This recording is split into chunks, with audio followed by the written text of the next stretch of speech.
बिस्मिल्लाहिर्रहमानिर्रहीम। आज की इस वीडियो में हम देखेंगे एक एग्ज़ाम्पल को और वो एग्ज़ाम्पल में हम यूज़ कर रहे हैं सीरीज़ कम्बिनेशन ऑफ रजिस्टर्स को। हमने लास्ट वीडियोस में देख चुके हैं कि सीरीज़ कम्बिनेशन ऑफ रेजिस्टेंस क्या होता है। अगर आपके पास एक रेजिस्टेंस ये है, इस तरह से एक और रेजिस्टेंस लगी हुई है, लेट्स सपोज इसको R1 कह देता हूँ, इसको R2 कह देता हूँ। तो इसके जो इक्वलेंट एक रेजिस्टेंस बनेगी जिसको हम आर सीरीज़ कहते हैं, वो इक्वल टू बनेगी R1 प्लस R2 के। ये हमने निकाला था। इसके साथ हमने एक वोल्टेज सोर्स लगा दी थी, वोल्टेज सोर्स Vs लगाई और हमने कहा था कि करंट की डायरेक्शन ये है और हमने KVL लगाया था इस लूप पे। तो KVL लगाने से हमारे पास जो इन दोनों का इक्वलेंट आया था वो इनका सम आया था। सो हमने ये नतीजा निकाला था कि सीरीज़ के अंदर अगर रेजिस्टेंस लगी हों तो वो ऐड अप हो जाती हैं। अभी जो हम देख रहे हैं वो एक एग्जांपल है जिसमें ये हमें डाटा गिवन है कि जो हमारे पास सोर्स वोल्टेजेस हैं वो 10 वोल्ट है। मेरे पास एक सोर्स है जिसके जो वोल्टेजेस हैं वो 10 वोल्ट हमें दे रही हैं और इसके साथ R1 और R1 2 किलो ओहम और R2 3 किलो ओहम का दो रजिस्टर इस तरह से सीरीज़ में लगे हुए हैं। ये हमारे पास R1 है जो कि इक्वल टू 2 किलो ओहम है, ये R2 है जो इक्वल टू 3 किलो ओहम है। सो हमने फाइंड ये करना है कि इन दोनों की सीरीज रेजिस्टेंस कितनी होगी। मतलब दोनों को अगर ख़त्म करके मैं एक रेजिस्टेंस लगाना चाहूँ तो उसकी क्या वैल्यू होगी। इसमें से करंट कितना गुजर रहा है, जो करंट इस तरह से गुजरेगा आई, उसकी वैल्यू क्या होगी और VR1 क्या होगा, इस रेजिस्टेंस के अक्रॉस वोल्टेज ड्रॉप कितना होगा, VR2 कितना होगा, इस रजिस्टर के अक्रॉस कितना वोल्टेज ड्रॉप होगा।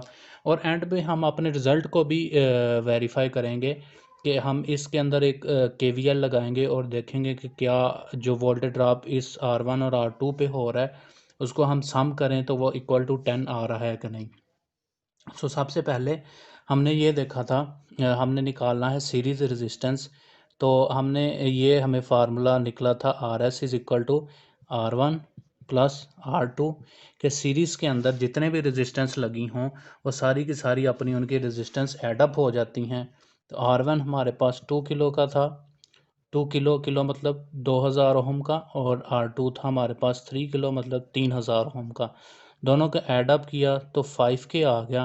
मतलब सीरीज़ के अंदर जो रेजिस्टेंस है इक्वलेंट वो हमारे पास 5 किलो होगी। सो सबसे पहले जो हमने पॉइंट निकालना था वो सोर्स रेजिस्टेंस निकालनी थी, वो हमने निकाल ली, वो है 5 kilo. 2 kilo ohm plus 3 kilo ohm तो हमारे पास 5 किलो ओहम आ गई। हमने सीरीज़ में रेजिस्टेंस निकाल ली। तो हम इस सर्किट को अगर रीड्रा करें तो जो ये सर्किट है ये बिल्कुल इस तरह से होगा कि ये हमारे पास वोल्टेज सोर्स है जो कि 10 वोल्ट की थी और इसके साथ एक रेजिस्टेंस हम लगा दें जो कि है 5 किलो ओहम का, जिसको हमने कैलकुलेट किया था। अभी हमने कैलकुलेट किया R1 प्लस R2 को, ये हमारे पास सीरीज रेजिस्टेंस आ गई।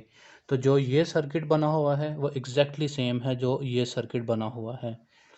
अभी हम ये करते हैं कि इसके अंदर से हमने जो ये करंट है वो वही करंट है जो इस तरह से इसमें से गुजरेगा, आई करंट। इसको निकालने के लिए हमने ओहम्स लॉ पढ़ा था, V is equal to I into are.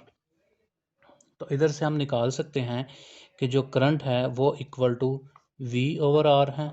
V हमें गिवन है वो 10 वोल्ट है, R हमें गिवन है वो 4 किलो है, वो सॉरी 5 किलो है। सो जब हम इसको कैलकुलेट करेंगे 5 2 ज़ा 10, 2 किलो और किलो जब ऊपर जाएगा तो ये मिली अम्पेयर बन जाएगा। सो हमारे पास जो करंट आया वो इसमें से गुजर रहा है वो 2 मिली अम्पेयर का गुजर रहा है। तो जो सेकंड क्वांटिटी हमने निकालनी थी करंट की वो हमने निकाली इस फार्मूले से, V equal to I R से, वो 2 मिली अम्पेयर आई। मैं इसको यहाँ पे लिख देता हूँ 2 मिली अम्पेयर। इससे नेक्स्ट जो हमने देखना था वो वोल्टेज अक्रॉस रेजिस्टेंस R1 निकालनी थी। वोल्टेज अक्रॉस रजिस्टर R1 हमने I निकाल लिया 2 मिली एम्पेयर। वो ये I R1 में से गुजर रहा है, R2 में से गुजर रहा है और दोबारा इस बैटरी से होकर दोबारा इस तरह से सर्कुलेट कर रहा है। उसकी जो वैल्यू है वो 2 मिली एम्पेयर है। हम वोल्टेज अक्रॉस रजिस्टर R1 निकालना चाह रहे हैं, तो उसके लिए करंट इसमें से जो गुजर रहा है वो तो सेम गुजर रहा है, इसलिए मैं I लिख रहा हूँ, इनटू इसकी रेजिस्टेंस।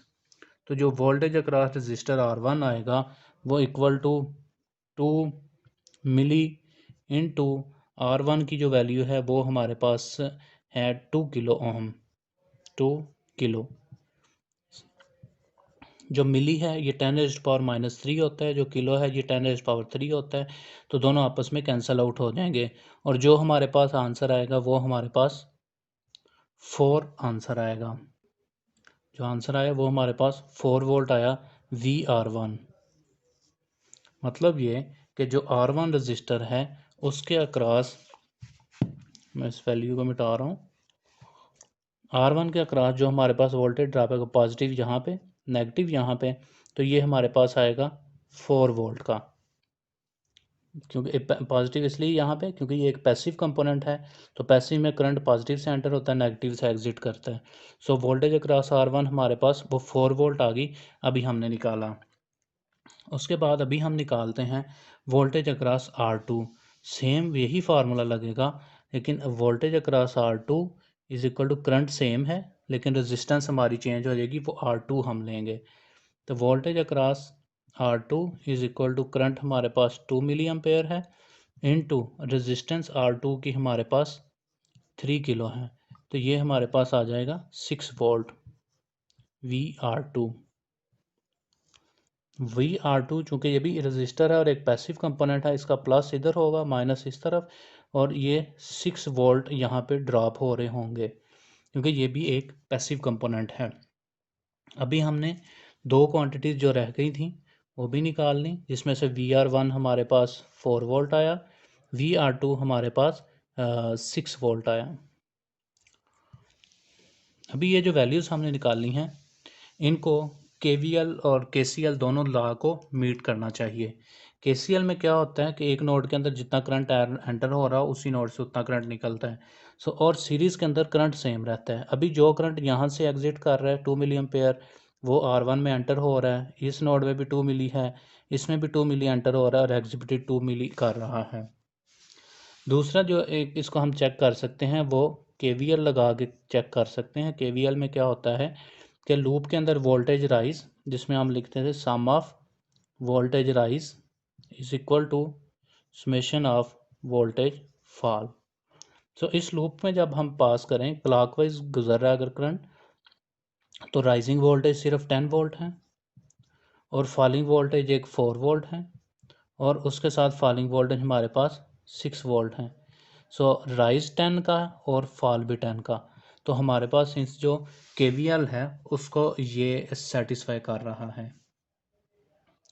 सो इसमें हमने क्या किया कि हमारे पास वोल्टेज सोर्स गिवन थी, रेजिस्टेंस वैल्यू की गिवन थी और हमने सीरीज रेजिस्टेंस निकालनी थी, करंट निकालना था, VR1 निकालना है, VR2 मतलब voltage drop eight register 1, voltage drop eight register 2, और एंड पे उसको चेक करना था। चेक किस तरह से करना है कि हमारी ये कंडीशंस KVL KCL सेटिस्फाई होती हैं कि नहीं। अभी ऐसी सिचुएशन भी हो सकती है कि हमें ये बता दिया हो कि 6 वोल्ट इस R2 के अक्रॉस ड्रॉप होते हैं लेकिन R2 गिवन नहीं हो, तो भी हम इसको KVL KCL के थ्रू निकाल सकते हैं। या हमें इस तरह से हो कि सीरीज रेजिस्टेंस बता दी हो और हमें R1 ना बताया हो, R2 बता दिया हो। सो आपके जितने भी ये पैरामीटर्स हैं या सर्किट्स हैं उसके अंदर KVL KCL निकाल लगा के ही हम उसके अंदर से वैल्यूज़ निकाल सकते हैं। अभी जो था हमारे पास उन्होंने सीरीज रेजिस्टेंस और ये वाले पैरामीटर्स थे जो निकालने थे, तो हमने 1 बाय 1 कर देखते इसे हमने ये वैल्यू निकाल ली हैं। उम्मीद करता हूँ कि आपको सीरीज़ कम्बिनेशन ऑफ रजिस्टर की एग्जांपल की समझ आई होगी। अगर चीज़ों की समझ आई है तो चैनल को ज़रूर सब्सक्राइब कर दें।